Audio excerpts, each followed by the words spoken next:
সমস্যার কারণে মানুষের হায়াত বাড়ে। যদি সন্তান পিতামাতার দিকে সম্মান দৃষ্টিতে তাকিয়ে থাকে, তার হায়াত বাড়ে, ছোট যদি বাড়ে।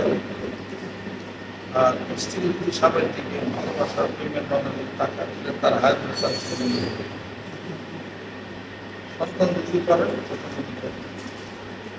আর কোনো সাহেবকে যদি তার দিকে ভালোবাসার মনে তাকায়, তারও স্বাস্থ্য উন্নত হয়।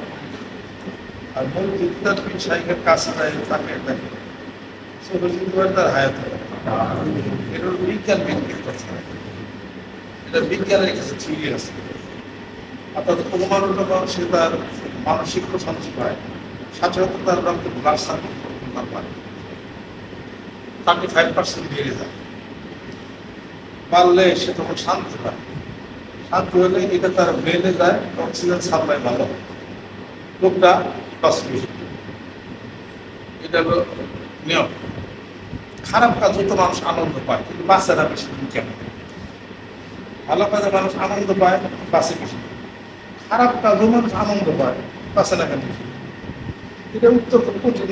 এটা যে উত্তর হুজুররাই উত্তর দেওয়া যাবে। যখন মানুষ কোনো অপরাধের কাজ যখন বিজ্ঞান আবিষ্কার করছে, তখন তার যে হার্ট আছে, হার্টের মধ্যে সূক্ষ্ম সূক্ষ্ম আছে, অনুপরমাণুগুলো আছে না, এটা দুষ অপরাধের কারণে এই জায়গাটার মধ্যে আর তখন আলো সাপ্লাই হয়। আর মানুষের কোনো অপরাধের কারণে আলো সাপ্লাই হয়, রেডিয়েশন হয়, ভীষণ হয় না। কোরআন শিক্ষণ জিজ্ঞেস করে ভালো কাজে মানুষ আলোটা সাপ্লাই হয়, রেডিয়েশন।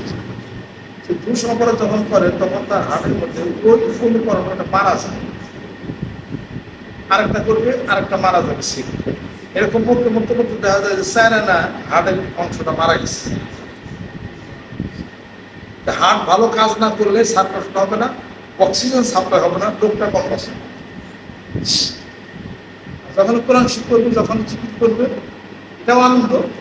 এই আনন্দতে হার্টের যে অংশগুলো তার ইনঅ্যাক্টিভ হয়ে গেছিল, ওইটা আলো পাওয়া শুরু করবে। আলো লাইটিং যখন হবে, তখন ওটা কাজ করা শুরু করবে। বিদায় হয় বেশি দিন বাঁচবে। এই আনন্দে বেশি দিন বাঁচলে ওই আনন্দে মানুষ কম বাঁচবে। হাদিস লোক পাইছে, হাদিস মানুষের গুনাহ অপরাধের আবাদের কারণে মানুষের হায়াত কমে কেন? এইটার ব্যাখ্যাটা এই যুগে বিজ্ঞান আবিষ্কার করেছে। হাদিসে আছে কমে, কি কারণে কমে? এই কারণে। এটা আমি ওই যে পেপারে পাইছিলাম, ওটা মনে রাখছে। তাদের বিজ্ঞানীরা তো প্রত্যেক হাদিসের রিসার্চ করে, হাদিসটা কেন, ওটা কেন, ওরা তো তালাশ করতে করতে ইসলামের মিথ্যা কিছুই পায় না। সব বিজ্ঞান ভিত্তিক পায়, তো মাথা নত করছে। নবী সত্য, রসুল সত্য, করার কথা সব কোনরাই তো এদিক সেদিক পায় নাই, কোনটা দিক সেদিক পায় নাই। ইমাম মালিক রহমতুল্লাহ বাকি জীবন মদিনা শরীফে কাটাই, বাকি জীবন কিন্তু বাইরে যান নাই, বাইরে কোথাও যান না।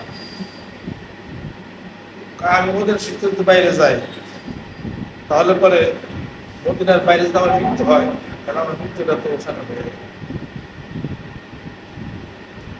বাকি জীবন ওখানে কাটাইছে। আল্লাহ নবী যে জায়গাতে হাসছে, উনি সারা জীবন কোনোদিন যাবে দেখা না। বেদাত